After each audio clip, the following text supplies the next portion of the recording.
Hello, everyone. Welcome to C-Suite Talks, a podcast that takes you inside some of the most interesting businesses and industries today, explores career success, and how we can make a difference.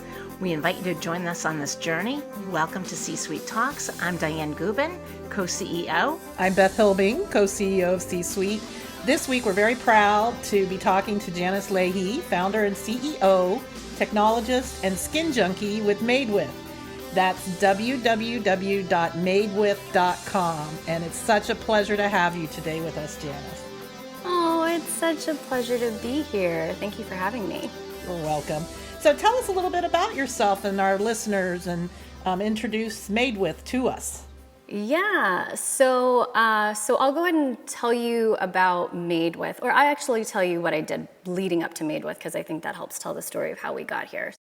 So prior to launching MADEWITH, I had been building technology for over 10 years at bigger companies like Yahoo.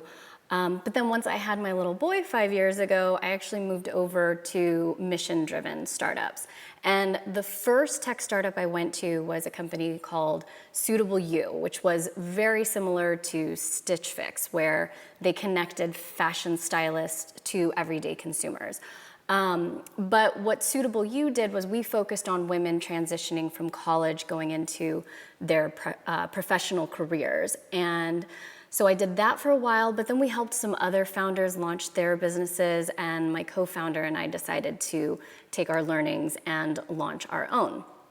So now we're at MADEWITH, and MADEWITH is technology that empowers skincare professionals to help their clients improve their skin health. So what that means is we give the professionals, the skincare professionals, a deeper understanding of their client, not only their skin and budget needs, but their skill level, their lifestyle, their sensitivities.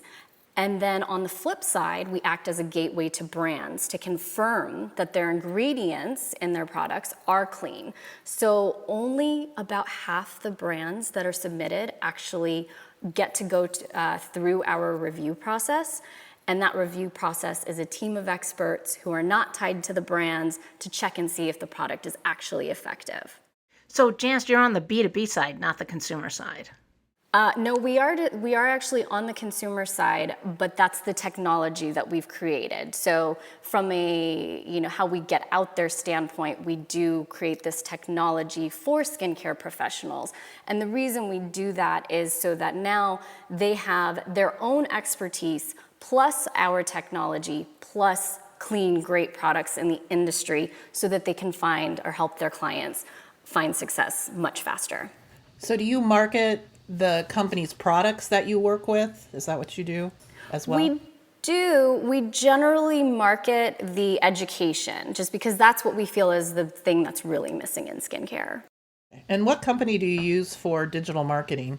For digital marketing, we were using Brandon Econ's company, and it's called Stale Beer, I believe. I speak with him all the time, but I can't remember the actual name of it. Stale Beer, I love it. I think it's called Stale Beer. It's hilarious, Okay, yeah. Great. Oh my gosh, I love it. I love it. So, Janis, we recently did this event that was focused on the clean beauty and sustainability, and that is actually where I met you. So what are your tips for navigating the clean care industry? Because as an industry, it seems like there's so much and it's overwhelming. It really is, and I think on that call, it just kind of helped, showcase just how overwhelming and difficult it is. And we totally get it. That was a big part of why we started MADEWITH, because there's not really any clear standards. Brands can self-regulate themselves, and it's been over 80 years since legislation has been passed to regulate what ingredients can actually go into our skincare. So it really still comes down to the consumer to do their due diligence if they care about what's going in and on their body. And as much as I appreciate what brands are doing so they can be clean, I suggest consumers look for companies that actually set a standard that hold brands accountable, and then do some research to make sure they actually enforce it. There's just a lot of companies out there that are calling themselves clean and saying that they're clean, but it's more of a marketing play and they're not actually enforcing that standard. So obviously I recommend MADEWITH, as I personally know how strict our standard is. we've turned down over half the brands that come through simply because they carried one ingredient we didn't allow. Okay. And do you list them somewhere so people know what those companies are? Or do you not get in that business? We show some of the companies that we are carrying, but we don't necessarily want to say that this company hit our standard or that company didn't. We're really showcasing the brands that do hit our standards. We also do showcase what we've banned. We call that our never made with list. So you can see that. So, Janis, I more care about the bunny, and that's not animal tested. So is animal testing part of what you're doing with Made With? We do not animal test, to be clear. I'm assuming you don't. So cruelty-free is actually one of our requirements as well. So when you go to the Never Made With list, there's 28 different categories, which encompasses not only thousands of ingredients, but the last two you'll see that we say we only allow sustainably sourced palm oil. That's to make sure that we're not allowing ecological impacts. But then we know animal cruelty. So there's different things that we don't allow that would any kind of animal cruelty is banned on our side, and so cruelty-free is kind of the expectation of the brands we work with. So cruelty-free, that's our whole household. We read every ingredient on the beauty. So there is a really great brand out there called Apatera that does use palm oil. However, they let you know exactly how it's sourced because they do work specifically with farms that are creating it for that, so that they're not disrupting the environment around them. Oh, that's really good. So tell us about your startup and what was some of the most difficult things of starting up a company. I know our listeners would love to hear that. Yeah, especially within such a diverse industry. Yeah, I mean, there's so many different areas of challenges. I mean, number one, fundraising in general is a lot of excitement, if you will. And fundraising for women is generally pretty challenging. We can talk more about that if you guys want. But in terms of, skincare is just a really tough problem to solve. And when we initially thought of it, we were thinking, okay, we want to solve just how difficult it is to find good skincare. 50 to 75% of products in the industry don't even work. So right out the gate, consumers have a hard time even finding a product that works. But there's an education that comes with skincare as well. And so, you may have a great product and not actually be applying it the right way or in the right step. And so we realized as experts, there's a way to scale that education. And so that's what we created. However, as we hit each step of the process, there was a new challenge faced in front of us. Like, okay, so initially it was build the technology. Okay, so we're working on the technology. But then it was, okay, there's all these products that don't work. So now we have to test all of these products. Okay, the clean standard isn't clear. Let's make that really clear. And then we had a pandemic. How do we navigate that? So, it was a very exciting time for us last year.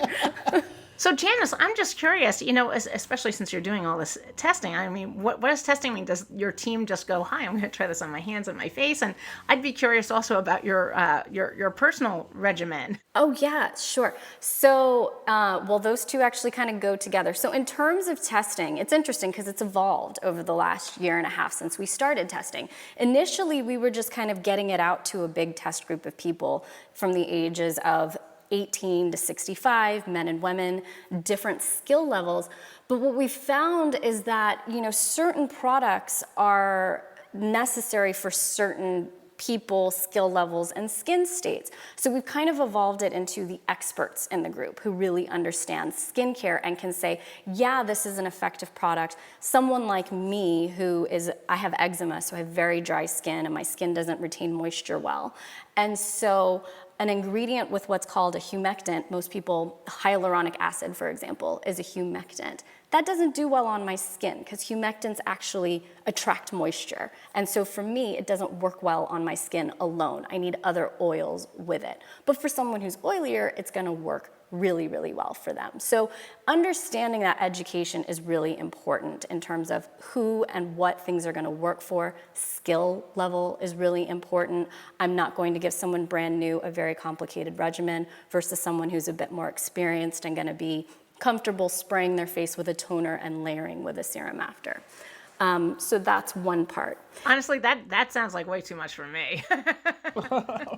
Yeah, and so that's the point, is like we have to understand. That's one of the first questions we ask about, like what is your skill level? Are you a newbie where water splashes on your face in the shower, or do you kind of use everything, and somewhere in that range? Beth, are you an everything gal or a water gal? Well, so what I was going to ask her is, what happens with me is I buy a whole line, I spend all this money, and then over time I stop using it. Yeah.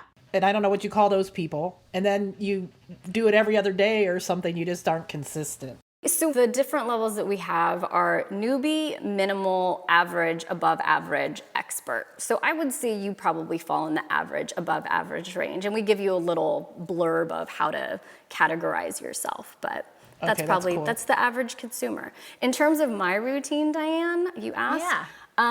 So because we have so many brands coming in, we have like 5 different brands in testing right now.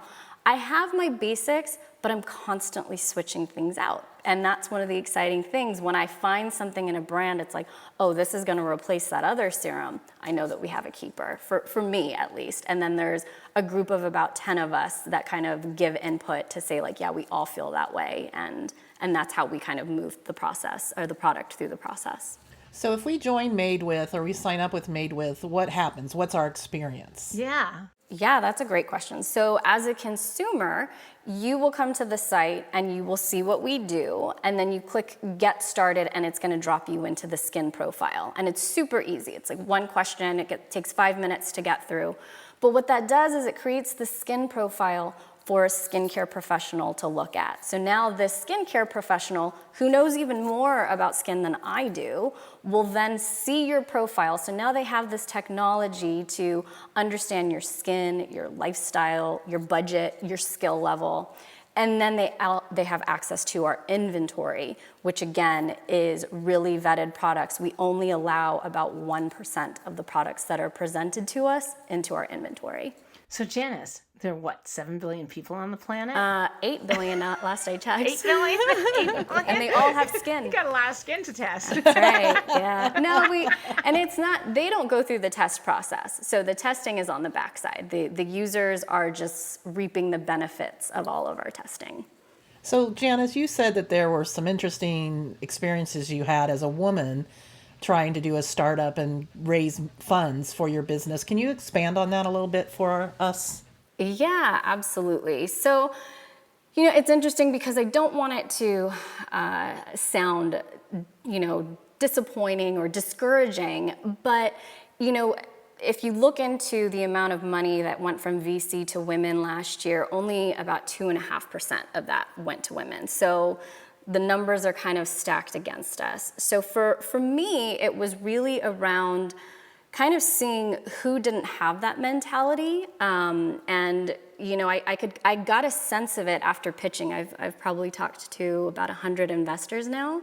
And you get kind of a gauge of who may be falling into that mentality and who may not. So, that was one of the bigger challenges. And I do have some, tips for people if they're going through what I'm going through, if you want me to share those. Yeah, please sure. do. Spit them out. Yeah, so I think, for me, one of the things that we've gotten to is just really stay as slim as possible as you can for as long as possible. So you can, I think as women, we get really creative with our resources. And I don't mean to stereotype or generalize, but a lot of us are that way. So try to stay as slim as you can. But make it as simple as you can to explain how you're going to scale your business. That was one of my biggest challenges because MADEWITH does so much. So I wanted to talk about all these awesome things that MADEWITH does. But once we really slimmed it down and said, okay, hey, we had one skin mentor, the skincare professional, in the last 10 months since we've opened up the software. And in 10 months, she's pulled in over $50,000 in revenue, and now we're going after 100 mentors. That math is a lot easier for investors to understand. So really think about, who your audience is, and when you're talking to investors, they want to understand how their money is going to grow. So make that story really easy for them to understand. That's really good advice, and I just took that personally for C-suite as well. So that's really as we grow. Yeah. So Janice, why didn't you self-fund and go some of the bank funding routes as opposed to going out and getting VC money when you're so early stage? Well, so number one, technology is usually pretty expensive. To build, so it's not like we could really bootstrap all of this together. We have built the technology to support all of these things. But outside of that, there are quite a few folks, thankfully, in my time at Yahoo and working in the technology space that I felt would probably be great people to get behind us. And our investment team so far is just phenomenal. So I feel very fortunate. Well, that's good. So what's coming down the pike for you? What does it look like when MADEWITH is fully built out? Really exciting. I mean, obviously right now the next step is rolling out and getting more skincare professionals and all hands on deck for that. But I think over time, it just, it becomes a way for consumers can come in and choose their mentor. Like this mentor specializes in, eczema. This mentor specializes in mature skin. This mentor speaks Spanish or Russian. So, being able to really cater to different audiences, I think is really exciting. But to me, MADEWITH is starting with skincare, but it's really around being what I think sustainable retail is. And as a retailer, I think the only way to truly be a sustainable retailer is by taking accountability in what you're distributing in the world. And that's why our return rate is 97% less than our competitors. And we're really proud of that. That's really good. So if we sign up for a mentor, are we paying a fee for the mentor? And is the mentor only selling the products that are vetted?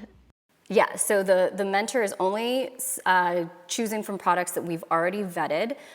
So we know that they're selecting products that are generally effective and clean. When you join, you do a $10 fee, but that just to make sure, because we want to make sure we can pay your mentor. So the mentor is going to take time to go through, grab some products, and go through your recommendations with you. And then we want to make sure that she or he gets paid. But as long as you place your order, that $10 actually goes back toward your first order. So It's like wine tasting. Sure. If you buy a bottle of wine, you get it free. That's okay. Yes. And then I also want to mention that once you place your first order, now your account has all your product recommendations in it. You can go in and reorder anytime. So you don't always have to engage your mentor. Your mentor is there to help you whenever you need help. That's good. Yeah, don't have the calculator at top that tells you how much you've spent. Yeah, dangerous. So anyway, thank you, Janis. Janis Leahy from MADEWITH.com. We have so enjoyed talking to you. So nice chatting with you all. Thank you for your time. And let's thank our sponsors, Beth. Okay, so first we want to thank Google, of course, who's a huge sponsor of C-Suite and has been a founding sponsor. So thank you, Google. Converge Technology, which is an IT solutions provider. Minette Law Firm, who's a nationwide law firm run by a wonderful CEO woman. And Woodruff Sawyer, employee benefits. And then Diane's company, Amplify Professional Services, that does a fantastic job with executive search and IT consulting. Thank you, Beth. And thank you, Janis Leahy, for being our guest today. We want to thank our listeners. We really appreciate you. So just to wrap up here, hit the subscribe button, please. Apple, Spotify, everywhere you find your podcasts. And do leave us a review, hopefully a really good one, especially after this call with Janis. And follow us on social media, LinkedIn, Twitter, Instagram. We are all over LinkedIn in particular. And we love hearing from you, so send us an email at media@csuite.org. And our website is www.csuite, and that's CSWEET.org. And that's it for today. Thank you and bye. And the dogs agreed. Good session. He's very excited about that. My apologies. Have a fabulous day.